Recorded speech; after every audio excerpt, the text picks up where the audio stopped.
a empezar esta conferencia.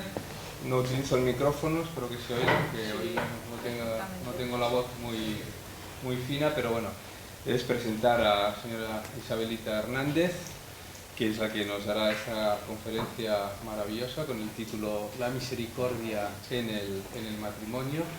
Ella es abogada, es periodista, es bloguera para los que no lo sabéis, es que tienen un blog en internet, y van colgando cosas, comentarios, artículos, etcétera, ¿no? Y bueno, la mayoría lo sabíais, pero algunos yo creo que no. Y de hecho su blog está aquí en pequeñito, dimematrimonio.com. Muy bien, aparte de eso, es esposa, es madre. Mi marido hijos, está allá, atrás. sufriente.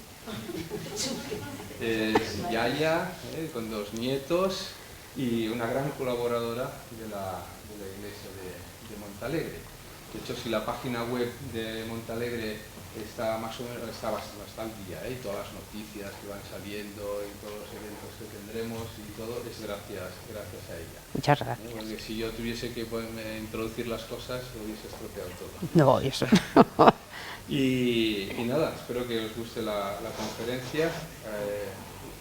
Da bastantes al año de conferencias, o sea que ya es una experta. Bien, muchas gracias. Muchas gracias, Mosén. Bien, en estos agradecimientos agradezco yo a la Iglesia de Montealegre que me haya dado esta oportunidad. Agradezco a ustedes que hayan venido y también a la Fundación de Nuestra Señora con Dios, que está grabando la charla o conferencia, la colgarán en su web. Nosotros la colgaremos en la web de Montealegre y yo lo colgaré en mi blog. Bueno, a ver como soy un poco vergonzosa y muy presumida, pues a ver cómo salgo. Bien, yo iré explicando cosas, pero con normalidad, si ustedes quieren interrumpir, no habrá ningún problema, para aclarar alguna cuestión y tal. Bien, comenzamos.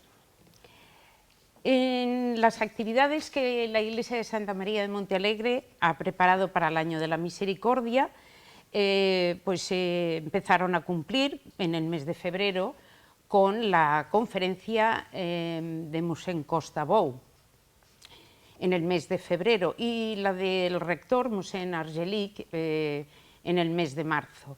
Por si no pudieron ustedes asistir, estas conferencias también están en la web de Montealegre y en esta web de esta fundación que les acabo de citar. Y digo esto porque no voy a entrar en demasiadas definiciones de lo que es la misericordia, porque a lo largo del año que llevamos, que inauguró su santidad Francisco, que nos convocó ya el 11 de abril con esta bula y se inició en el mes de diciembre, llevamos escuchando y leyendo muchos textos. De manera que para centrar un poquito la charla de hoy y para llegar a ver si somos misericordiosos o somos capaces de ser misericordiosos en el matrimonio, vamos a dar una breve definición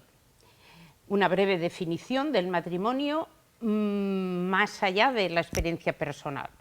Antes estaba hablando con Nelly, quizá, lleva 10 años casada, Joan y yo llevamos 38, pero no nos vamos a poner a explicar nuestra experiencia personal, aquí vamos a hablar más allá de nuestra experiencia personal, a ver si entendemos el matrimonio, o sea, en el negocio en el que estamos, como debería ser desde un punto de vista de la doctrina católica.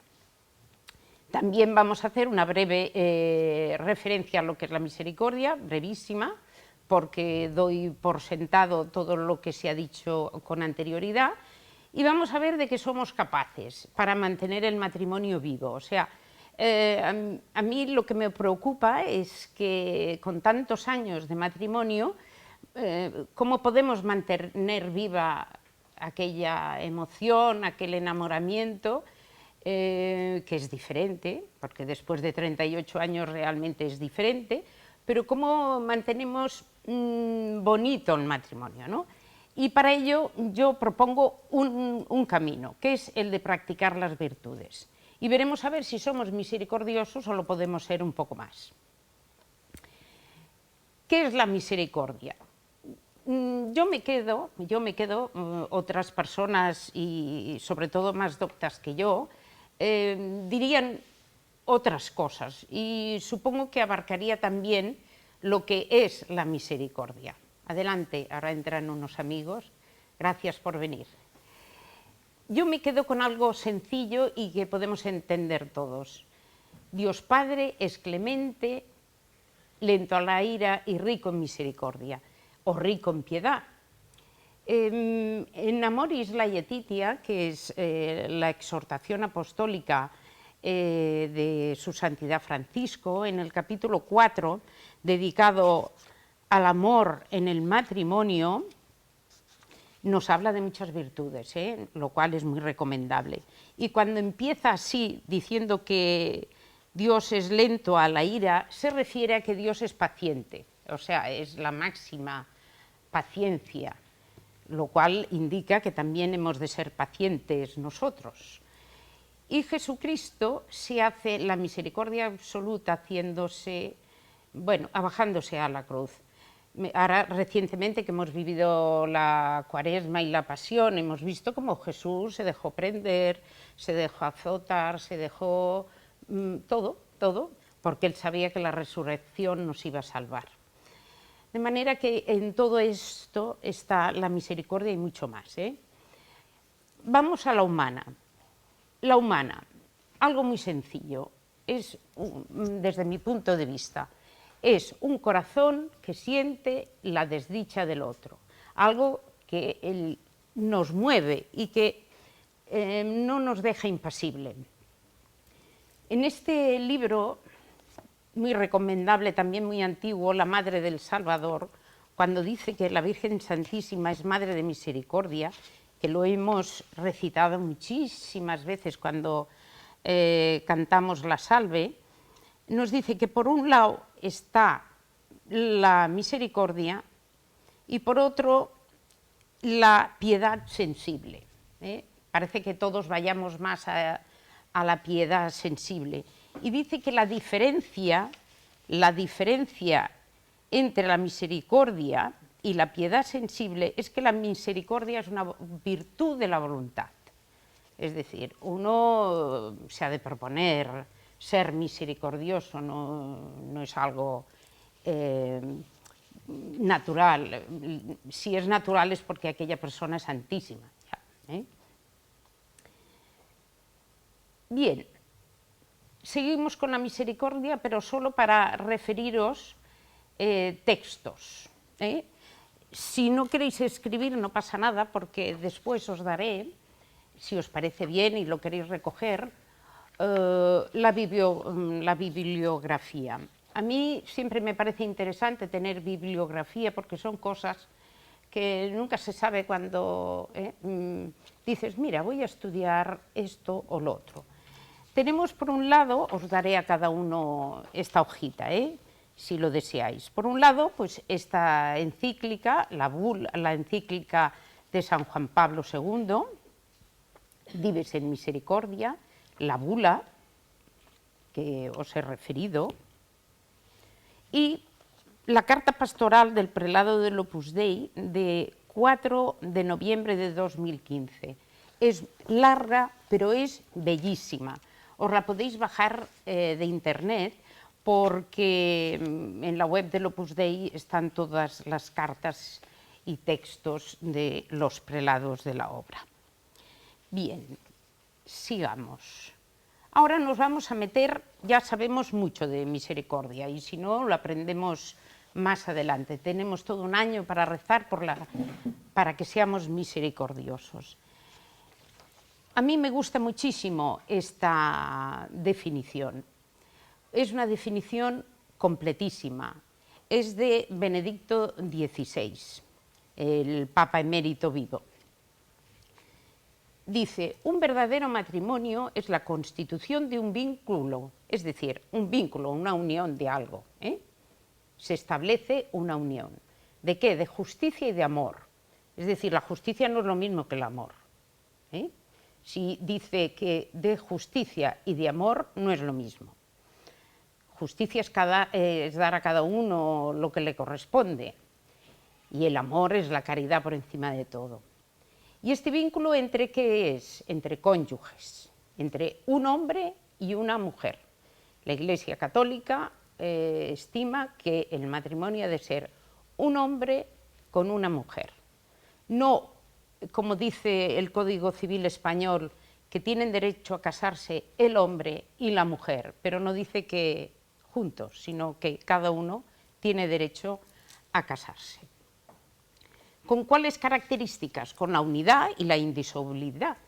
Si recordamos al Génesis, aquellos versículos que hemos oído y leído tantas veces, nos habla de que Dios los creó, el hombre primero, la mujer después, los unió en una sola carne, y esto era para siempre, no a prueba, no vamos a ver si nos sale bien o vamos a vivir juntos y luego nos casamos. Bueno, si eso pasa, pues bienvenido al matrimonio, Esta definición, que os digo que es de Benedicto XVI, si no la habéis anotado todavía, ordenado al bien de los cónyuges y a la procreación y educación de la prole, esto está en el Catecismo. Y esto no lo ha cambiado para nada su Santidad Francisco en esta exhortación. O sea que podemos seguir citando el Catecismo, a Benedicto XVI y al Papa Francisco. Esto es doctrina pura y dura. Y añade, y entre los bautizados constituye uno de los sacramentos de la nueva alianza. Recordar que antes de la venida de Cristo también el pueblo de Dios se establecía y había uniones matrimoniales, pero Jesucristo no instituye como un sacramento, es decir, a partir de Jesucristo estos vínculos ante Dios reciben la gracia de Dios y es una explosión nueva que hace que ese vínculo perdure si somos personas constantes en la fe y en los sacramentos.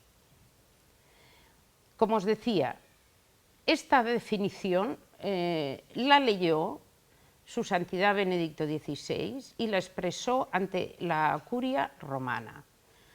Se supone, del Tribunal de la Rota, se supone que estos obispos, estos cardenales, estos sacerdotes, en fin, aquí veo purpurados y tal, saben mucho de derecho canónico y de doctrina.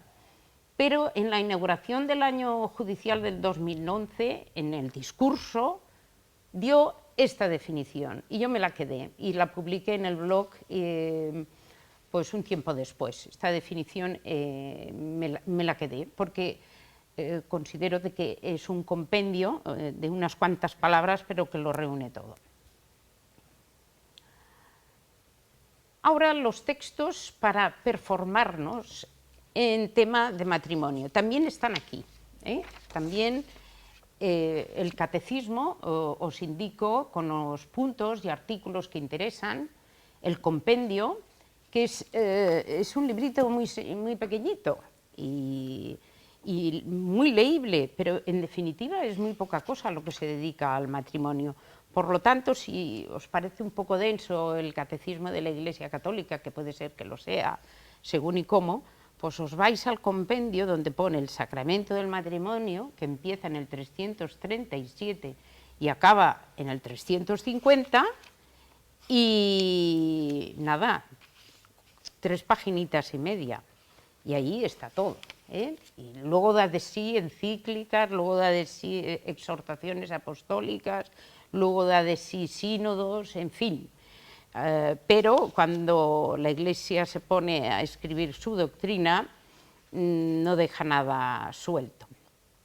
Los otros artículos se refieren a la familia, porque Primero es el amor, luego el matrimonio y luego la familia. O sea, primero nace el amor entre los novios, luego se crea el vínculo y luego se desarrolla la familia.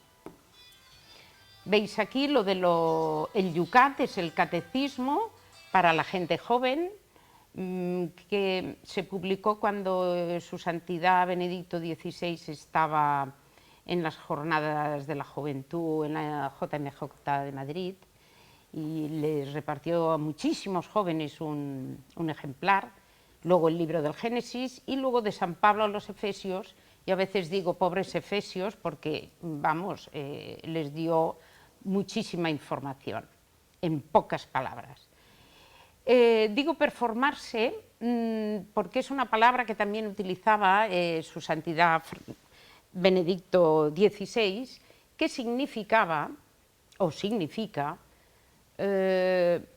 formarse, pero más allá de formarse es cambiar, transformarse. Es decir, a veces leemos mucho, hay cosas que leemos que no valen para nada o que puede ser que sean tóxicas, como algunas películas o libros, y hay otras que son muy interesantes, novelas, tal, y hay otras que son para formarnos.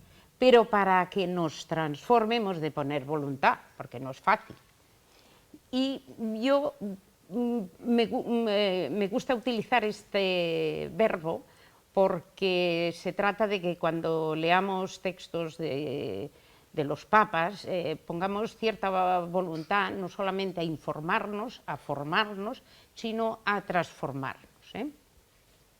Por supuesto, Evangelium Vitae era aquella encíclica que el Papa hablaba sobre la vida. La Familiaris Consortio no dejó cabos sueltos sobre ninguna formas de familia que, bueno, que todavía existen. Y la exhortación Amoris Laetitia habla del amor, el amor en la familia. No cambia ningún concepto, pero habla del amor en la familia, dentro de la familia y todos respecto de la familia. Y una cosa curiosa que os quería comentar es el taller del orfebre. El taller del orfebre es un texto de Karol Wojtyła que escribió sin ser papa todavía. Es una obra de teatro, ya sabéis que este santo pues, era muy culto y bueno, las artes, el teatro, todo esto le gustaba muchísimo, pero también escribía obras y una de ellas fue el taller del orfebre. Es un librito, pues yo os diría que como esto, pero aunque sea cortito, es muy profundo. Habla de 3 matrimonios, 3 parejas y lo que les pasa.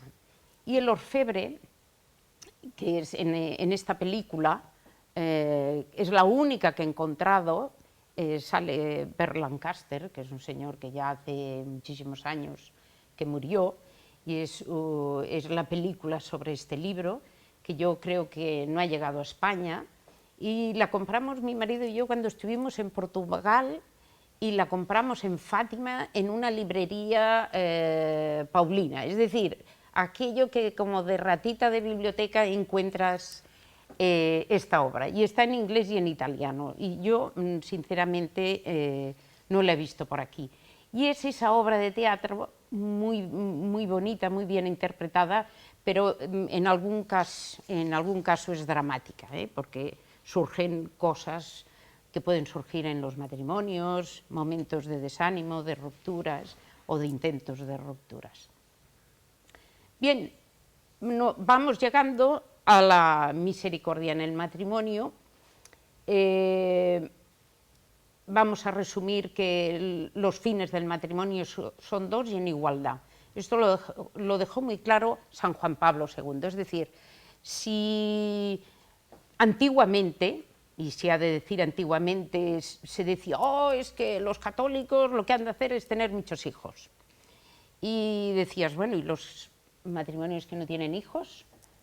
¿Qué ocurre? ¿Ya no son matrimonios? O cuando ya llegas a una edad que eres estéril y dices, ya no hay matrimonio. Pues no. Estos conceptos quedaron muy claros, quedaron muy definidos en el catecismo, y en muchas conferencias que daba Juan Pablo II sobre la antropología del cuerpo, cuando hablaba del hombre y de la mujer y del matrimonio, ponía en igualdad estos dos fines. Es decir, el bien de los cónyuges, o sea, mi marido, mi esposa, y el bien de los hijos cuando los hay. Y si no los hay, es un drama en muchas ocasiones. Y Juan Pablo II lo destacó muchísimo. De, bueno, si hay matrimonios que no hayan hijos, sigue habiendo matrimonio. ¿Y cuál es el plan de Dios para el matrimonio? La entrega mutua. No hay, un matrimonio a prueba, ya se ve, que también habla el catecismo, y ya se ve que no hay entrega, no hay, tú eres el motivo de mi vida, no, porque dices, bueno, eres el motivo, pero si no sale bien, pues sabes, nos divorciamos, pues si no sale bien, pues no sé qué, y si te quedas sin trabajo, pues te vas a la porra. Pues no, aquí hay que estar a las duras y a las maduras, porque mi marido no es un medio para ser feliz, mi marido es el fin, es la felicidad. Y hemos de buscar la felicidad en esa entrega sobre todo cuando resulta difícil, por enfermedad, por falta de medios económicos, por problemas en la familia, etc. Nos hemos situado ya en el concepto misericordia, nos hemos situado en el concepto matrimonio, y ahora vamos a proponer lo que os decía al principio. ¿Qué vamos a hacer? ¿Qué podemos hacer para llevar un matrimonio misericordioso? Que no quiere decir aburrido. ¿Podemos practicar las virtudes? ¿Sirve de alguna cosa? Me planteo yo. Porque claro, cuando yo iba a hacer, estaba preparándome esta charla, yo tenía la preocupación de decir, bueno, ¿cómo enlazo la misericordia con el matrimonio? Bien, pues el sabio Santo Tomás de Aquino nos va a ayudar un poco. Nos va a ayudar porque hizo un tratado de virtudes, el cual todavía se discute, se cita, se anima, y vamos a ver también, sin entrar en las definiciones, cuáles son las virtudes humanas. Esto está aquí, en el compendio, no vamos a entrar a decir lo que es la paciencia o la prudencia, la justicia, la templanza, y que están también muy explicaditas en Amoris Laetitia, en el capítulo 4, como os he citado antes. No vamos a entrar a lo que son las virtudes porque vamos a seguir con las definiciones. Claro, son perfecciones, actos repetitivos, actos buenos, pero hemos de saber que son muy importantes para llegar a las virtudes teologales, a la fe, a la esperanza y a la caridad. Yo hace unos años, cuando empecé a estudiar estas cosas, me sorprendió pensar que siendo prudente, siendo paciente, siendo justa, siendo templada, llegaría a tener más fe.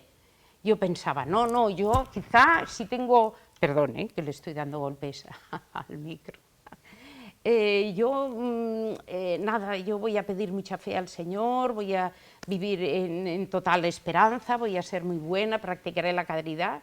Pues sí, pero primero son las humanas.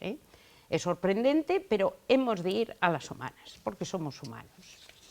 Y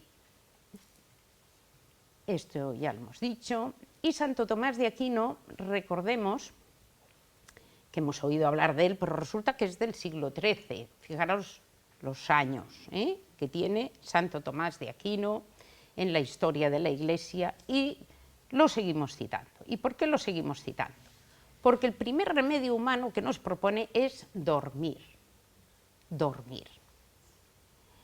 ¿Cuántas veces nos ha dicho un médico que durmamos? ¿Duerme usted bien? ¿Descansa bien? Pues a veces empiezas subiendo las cejas, diciendo, Pues mire, no lo sé. Entonces te dice, descanse. Usted lo que tiene que hacer es descansar, porque claro, está nervioso, se enfada con todo el mundo, su mujer ya no lo puede aguantar, en el trabajo está histérico y se enfada a la primera que le sale mal una cosita o se cuelga el ordenador. Bueno, pues no es a veces una cuestión de carácter, es una cuestión de que no dormimos, y no podemos vivir sin dormir. Esto nos lo dicen los médicos, los libros científicos, y parece pues una tontería, pues no lo es. Pero claro, uno dice, bueno, cuando era joven con los niños pequeños te tirabas 1 año, 2 o 3 sin dormir. Yo conozco una amiga que tiene 8 hijos y me dijo un día, no hace mucho, dice, yo estuve 10 años sin dormir continuamente. Porque claro, teníamos 8, uno detrás de otro, cuando no había un pequeño había otro pequeño y luego este se hacía mayor y había otro. Claro, son circunstancias de mucha generosidad, de mucha comprensión, aquí los esposos, porque claro, a veces pues estaban los dos que no se aguantaban, pero los dos estaban en el mismo carro, es decir, los dos estaban en el mismo negocio, los dos deseaban una familia grande, bien, los que hemos tenido menos, pues hemos dormido más, ¿no? Yo me acuerdo que nuestro segundo hijo fue imposible y era el segundo y dices, ¿cómo puede ser si yo lo hago igual que con el otro? Pues nada, fueron 2 años, os aseguro, sin dormir y de repente cuando él hizo 2 años y 1 semana, se durmió en la alfombra de casa y a partir de aquel día dijimos, ¿qué ha pasado? Pues sí, a partir de aquel día dormimos, pero bueno, y de mayor, ¿qué nos ocurre? De mayor tenemos los padres mayores. Es un sinvivir, a la residencia, ahora a un hospital, otro hospital, otro hospital, otro hospital. Acabas destortado, con los nervios deshechos, pero claro, el médico te dice, duerma, sí, sí, pero ¿cómo me lo monto, no?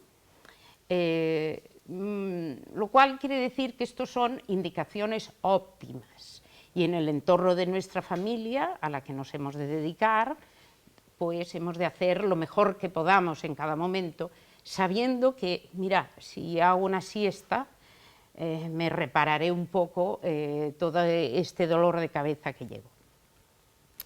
A mí me llama mucho la atención cuando yo, como dice Mossèn Argelic antes, que colaboro en Montealegre, pues también leo, ¿no? Leo a menudo. Y en las lecturas de la misa y las plegarias. Y una que me conmueve mucho es cuando rezamos por los que padecen insomnio. Es muy duro no poder dormir, es muy duro. Pero bueno, nos lo recomiendan los hoteles, los spas, ustedes bueno, pasarán 2 días de total relax, masajes en la espalda para descontracturarse, todo, todo. Pero hay circunstancias que tenemos que vadear y navegar como podamos, porque a los hijos se les ha de cuidar, a nuestros padres también. Cuando el marido está enfermo, pues ¿qué le vamos a hacer? O yo estoy enferma, pues nos hemos de cuidar como podamos y a lo mejor hay noches sin dormir. Pero sepamos que a cualquier edad es necesario. Bien, aquí yo proponía organizarse, evitar ser un caos, llevar la agenda, poner en la agenda las horas de sueño, en fin, estos son indicativos de orden que nos pueden ayudar. Segundo remedio. Otro remedio humano que propone Santo Tomás de Aquino es bañarse. Bañarse, fijaros en el siglo XIII, que no había agua corriente, no sé cuántas bañeras debían haber en las casas, pero debía ser bastante difícil. Que todo el mundo cada día lo hiciera. Pero, por lo visto, ya era un remedio necesario, claro, para las enfermedades, y después que es un acto de caridad. Yo me acuerdo hace unos años, cuando empecé a ir a retiros, que estábamos un montón de señoras allí, con la luz tenue y tal, y el sacerdote hablaba sobre la caridad, nos dijo, estáis todas muy guapas, y todas, ja, ja, ja, todas muy contentas. Dice, vais todas arregladas, ja, ja, ja, tal, tal. Y dice, es un acto de caridad lo que hacéis. Yo me quedé, digo, bueno, ¿de qué va este mosén? Pues sí. Uno piensa, dices, bueno, me levanto por la mañana, como me levanto, que no me levanto así como estoy ahora, claro está. Otro día, sin peinarse, pues eso lo ves en los transportes públicos. Hueles según qué abrigos en los transportes públicos, que los cogerías, harías así y se quedarían derechos, porque han ido del mes de, yo qué sé, de mayo al mes de noviembre al armario y ha vuelto a salir y no ha pasado por la tintorería, claro. Entonces uno dice, bueno, aquí hay que tener todo en orden. Por ejemplo, en el trabajo mismo, las mesas, que no están nunca recogidas, que es un desastre, que no encuentra nada, dices, ¿cómo estará su casa? Porque nosotros hemos ido a casas de amistades y tal, y nada, ellos peripuestos, pero llegas a casa y la alfombrilla de la ducha, pues en su momento debía ser azul y ahora es gris marengo, o sea, dices, ¿cómo puede ser, no? Entonces, esto del bañarse, hay una historia que a mí me gusta mucho en el libro de los Reyes, en el segundo libro de los Reyes, en el capítulo 5, que habla de la curación de Naamán y que recientemente el Papa Francisco la ha citado en una de las homilías de las misas de Santa Marta. Entonces os explico un poco cómo fue la curación de Naamán. Bueno, me quedan 17 minutos, ¿no?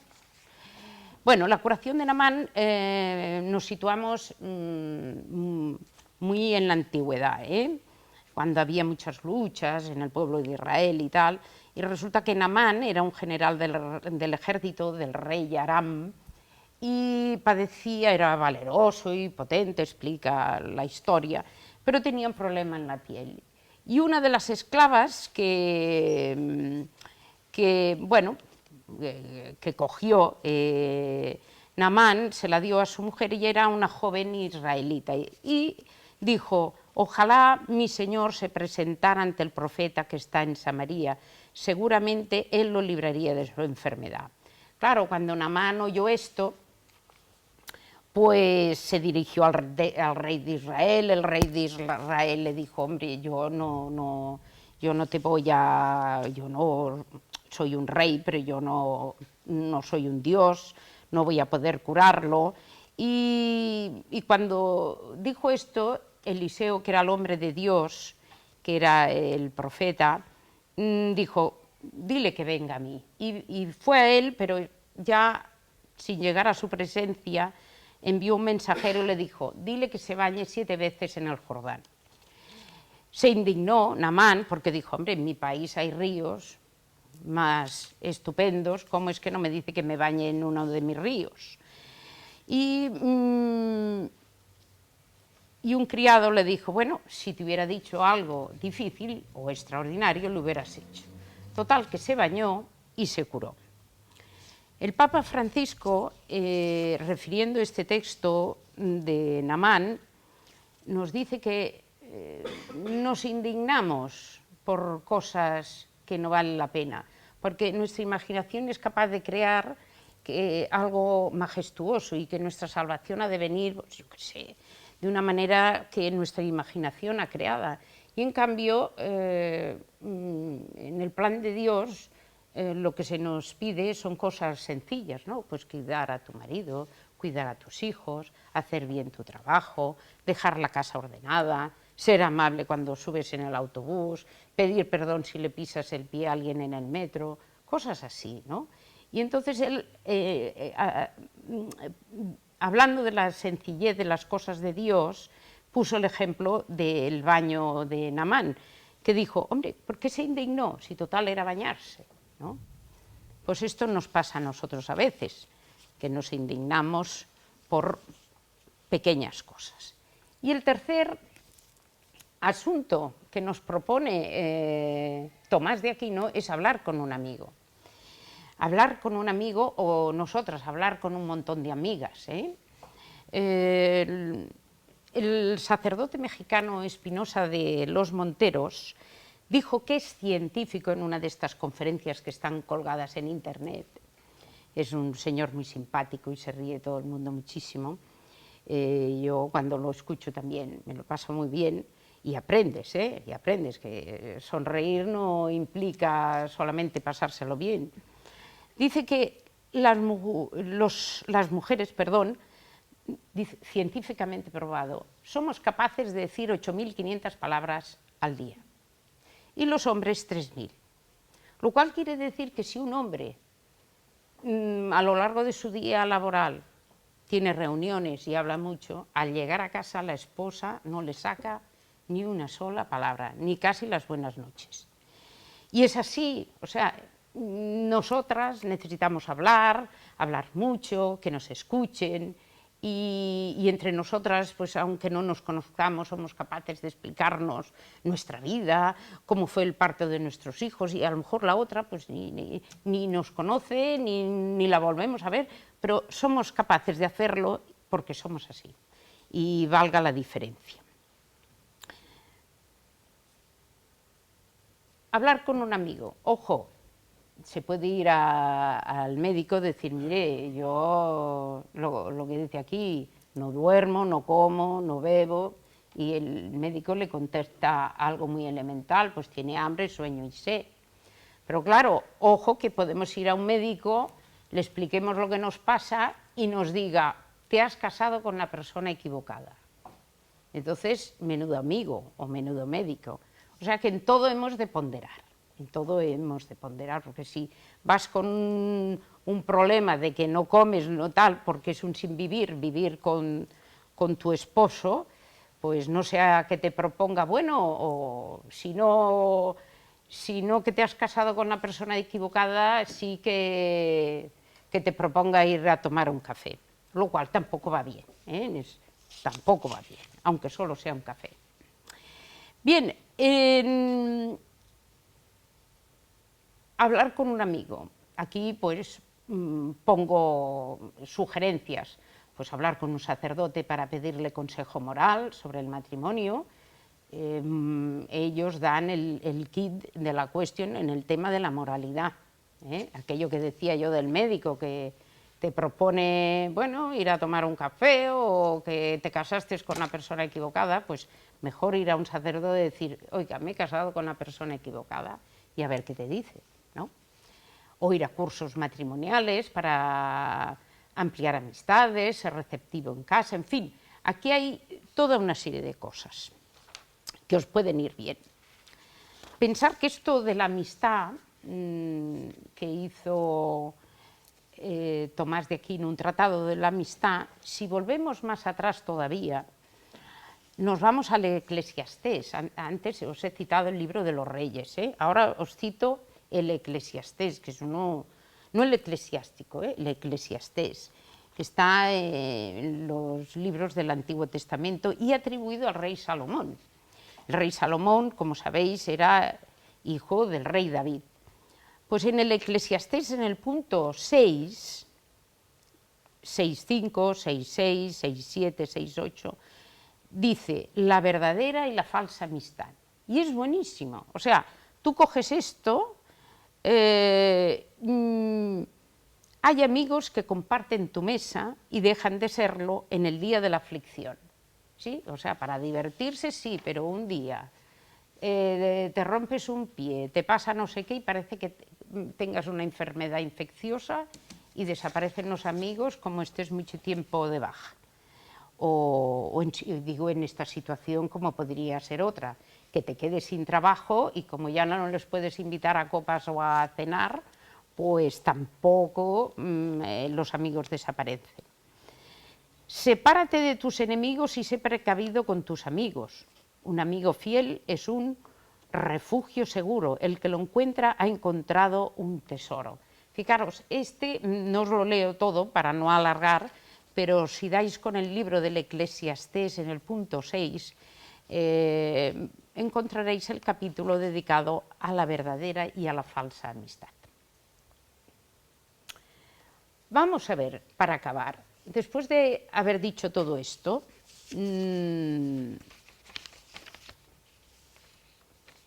pensamos que somos misericordiosos, practicamos virtudes, hemos leído mucho, pero hemos de ir a lo más sencillo, como decía el Santo Padre. No nos indignemos, vayamos a lo sencillo. Dios no nos pide grandes cosas extraordinarias. Por ejemplo, y yo he puesto cosas que nos tocan muy de cerca, a mi marido y a mí, ¿no? Son muchos años, ¿no? Pero vamos, os pasa a muchos. Ir de compras con su esposa, pasea. Él es misericordioso, un hombre que te acompaña, te coge el bolso, te coge las bolsas. Cuando vas de compras, no cuando vas al súper, es un amor, porque vamos, esto no suele hacerse, ellos se cansan, se aburren. Y le dices, oye, ¿estoy mona con esto? Sí. Oh, pero si estoy horrorosa. Bueno, ellos te dicen a todo que sí o prefieren que te vayas tú con las amigas. Nosotras, si no somos demasiado futboleras, pues pacientes, tranquilas, si toca partido de Champions o del Barça o del Madrid, porque aquí no vamos a molestar a nadie, pues nada, pues toca y ya está, santa paz. Mira, lo siguiente, dar una opinión. ¿Cuántas veces le habéis pedido a vuestro esposo opinión y después hemos hecho lo que nos ha dado la gana? Esto así de veces, así de veces. Y él te contesta, bueno, ¿y para qué me pides la opinión? Bueno, pues lo hacemos, mira, y él se tiene que aguantar porque lo tenemos al lado, lo tenemos cerca, nos gusta su opinión, pero no hacemos lo contrario por fastidiarle, ni mucho menos.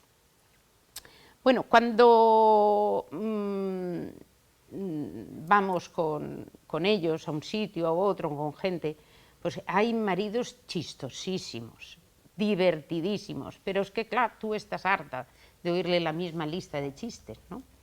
Y claro, has de sonreírle, no empezar, Pepe, haz el favor, ya lo has explicado 500 veces. No, cogerle aparte, oye Pepe, mira, es que no ves que ya son los mismos, de la cena de hace 2 meses, no les vuelvas a explicar lo mismo, pero no corregirlo en público, ¿eh? Se aceptan todos los chistes porque siempre va bien que alguien sea más simpático. Él, ¿cuántas veces cambiamos de planes? Oh, mira, salimos a las 7, ¿sabes? Porque así tenemos tiempo de hacer esto. Y a las 6 ya le estás diciendo, oye, que no nos vamos. Hombre, no me habías dicho a las 7. Sí, pero es que es mejor que salgamos a las 6 porque resulta... Bueno, pero mujer, no me has avisado. Bueno, pero... Y así vamos dando. Tú has de ser incansable en enseñarle a poner la lavadora, o en hacer un bistec, o entender la ropa, o en planchar lo que a él le guste, pero has de ser incansable hasta que aprenda. Aunque lleves 38 o 40 años casada, no importa, absolutamente no importa. Si tú quieres que él ponga la lavadora, has de ser incansable, y tener mucha paciencia. Pero si él le gusta planchar, pues que planche. O sea, no, hay hombres que les gusta planchar, yo ni me gusta planchar a mí. Por lo tanto, esto va a gustos domésticos. Esto también considero que es importante. Manifestarse a gusto con la familia del otro. Mira que es difícil, ¿eh? O con la familia, los consuegros. Mira que es difícil, ¿eh? Entonces, una frase de mi padre, que en paz descanse, era: hija, tú cuando vayas a según qué sitios, habla de la mar y los peces. Y yo de joven esto no lo entendía. Pero la mar y los peces, pues es cuestión de hacer una lista. Por ejemplo, ahí mira, hoy vamos a cenar con los consuegros de tal. Oye, ¿de qué vamos a hablar? Que no vayamos a hablar de los hijos, porque ya sabes que él... No, temas así conflictivos no, pues podemos sacar temas. Ay, mira, vimos una película, apúntate en una lista secreta, que hemos visto una película, que hemos ido al teatro, que hemos visto un programa de televisión muy bonito, que han cambiado la tienda aquella y le han cambiado la transformación, que el mar se ha llevado la playa, yo qué sé, ir apuntando. Y sacar estos temas que no ofenden a nadie, y hay temas, o si os lo proponéis, hay temas, y con mucha discreción apuntarlo y aprenderlo, y si no saca él el tema, que lo saque otro, y así, porque claro, la familia de tu marido es la de su marido, es la de tu marido, no es la tuya, y la tuya puede ser aún más difícil que la de tu marido. Pero luego, cuando ya somos mayores, hay los consuegros, si los hijos se han casado. Y entonces se ha de ir con mucho cuidado, porque en definitiva puedes fastidiar, puedes ser una suegra insoportable y puedes fastidiar el matrimonio de tus hijos. Una cosa que os quiero acabar de explicar: no hablar mal del esposo. No hablar mal del esposo o de la esposa. Aquí, para acabar, os diré que Mossèn Costa nos dio unos trazos importantísimos sobre el perdón. Pero cuando estemos entre amigas, entre amigos, no sé si habláis mal de las esposas, pero entre amigas suele salir mal el tema, del esposo. Y yo os explicaré una anécdota que fue uno de los primeros artículos que escribí en el blog, hace 4 años y pico. Resulta que yo iba por la calle con una amiga guapísima, oye, se acababa de comprar un abrigo maravilloso, digo, Carmen, ¿dónde vas tan guapa? Dice, calla, calla, calla, que mi marido es un piojoso.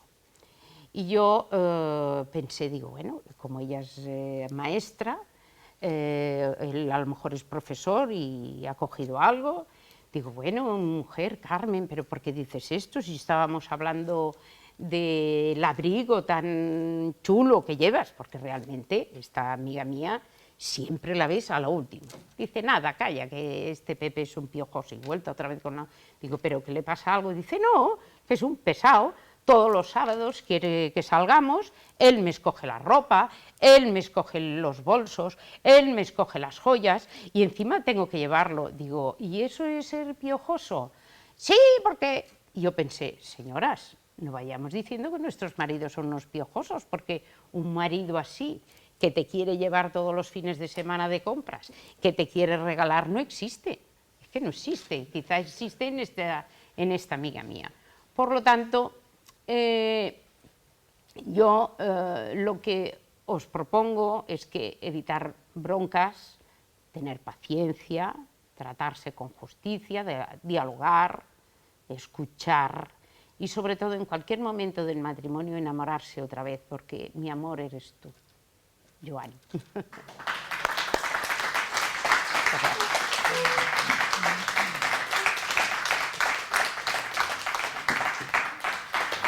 ¿Quieren hacer alguna pregunta, algún comentario?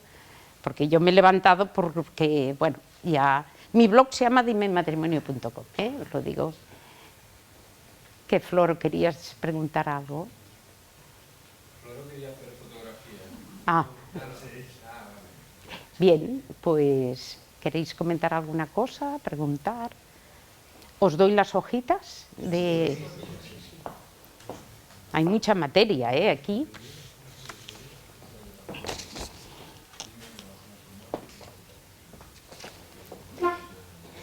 Mi marido está vendiendo estos libritos, obras de misericordia con ojos de niños. Son unos libritos divulgativos, y la confesión, porque estamos en el año de la misericordia, y aunque haya dibujitos infantiles, también va bien para adultos, Estos son libros divulgativos, nada más. Si hace falta.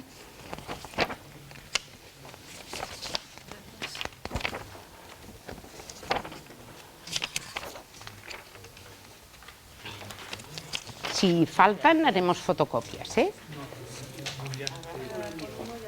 ¿Con uno? Sí, nosotros con uno también tenemos. Faltan dos. Pues es necesario hacer fotocopias, Mosén. Dígame. Había 4 puntos, me ha dicho, fundamentales de Santo Tomás de Aquino para la buena vida matrimonial, vamos, cualquier vida. Vamos. Bueno, 3. Dormir, Bañarse, hablar. con un amigo, ya está, eran estos 3. Solo. Sí. Vale. Entonces venía lo de las palabras de las mujeres y todo eso.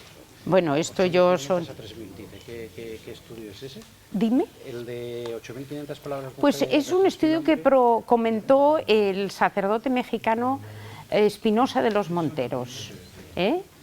Y esto, él dijo que era científico y citó. ¿No dicen que producen endorfinas al hablar ustedes?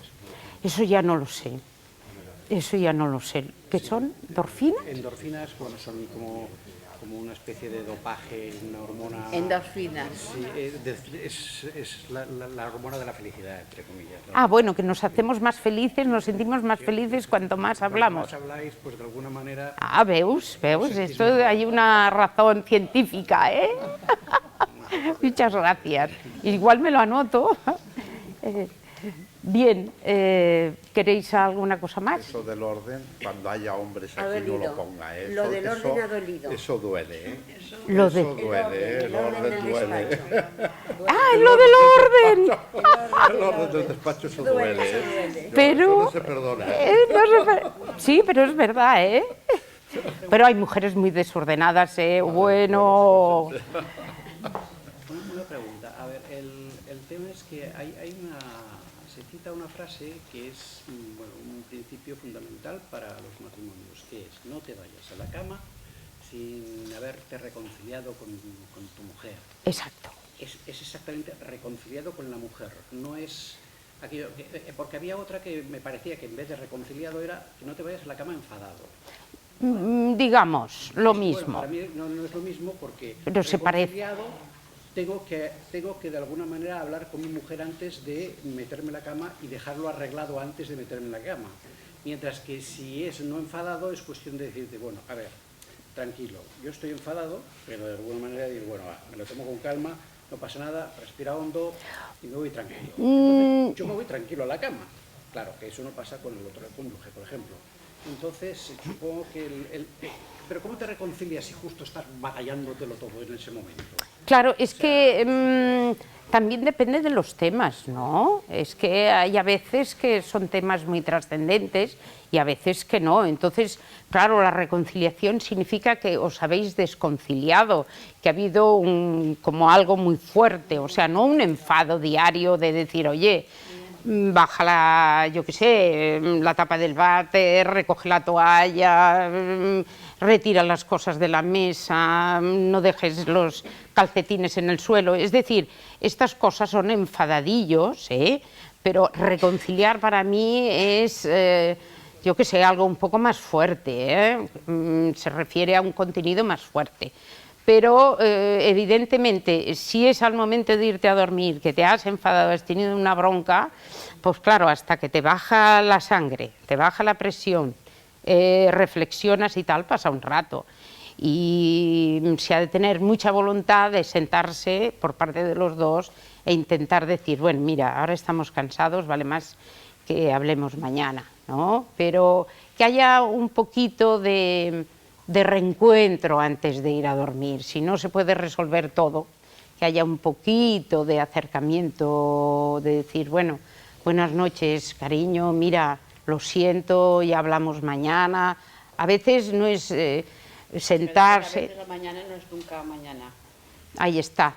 Pero hay que intentarlo. Hay que intentar, cuando se baje la potencia de las venas, que cuando uno se enfada se excita y le sube la presión, cuando eso se enfríe un poco, pues a lo mejor un poco rápido, te lavas con agua fría la cara, te pones hielo en el cuello o algo para poder reaccionar rápido y antes de ir a dormir decir algo.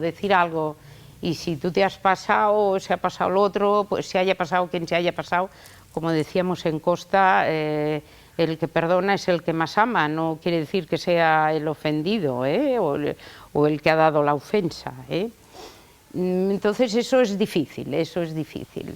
Si durante el día no se ha podido hablar, porque los dos han estado trabajando o en diferentes ocupaciones, pues claro, ponerse a hablar a las 7 de la tarde, pues si ya somos mayores, pues no tenemos nietos ni hijos por casa, quizás sí, pero los jóvenes a veces lo tienen más difícil, ¿eh? Y yo tengo hijos casados y gente en mi entorno muy joven y que la vida parece que sea un Excel, ¿no? Todo de actividades, las de él, las de ella, y si el Excel no cuadra ya tenemos un drama.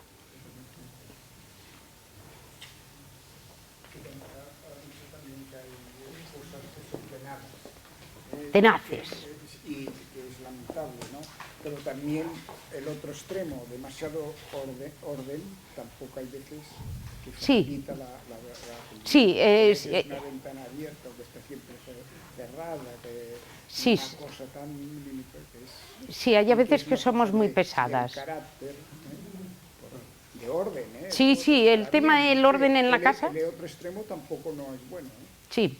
Yo le comprendo porque a veces hay mujeres, y yo tengo una amiga que le gusta tener su casa como una foto de una revista de decoración.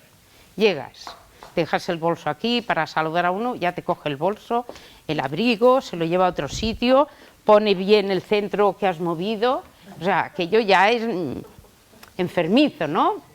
Mi marido y yo ya sabemos, él ya sabe quién es. O sea, eso ya es como patológico, ¿no? De estar como la foto del mueble, esta revista de decoración, y dices, ostras, que ahora ya empiezan a poner en las fotos pues un pañuelo mal colgado, un libro abierto, algo que parezca más... Hola.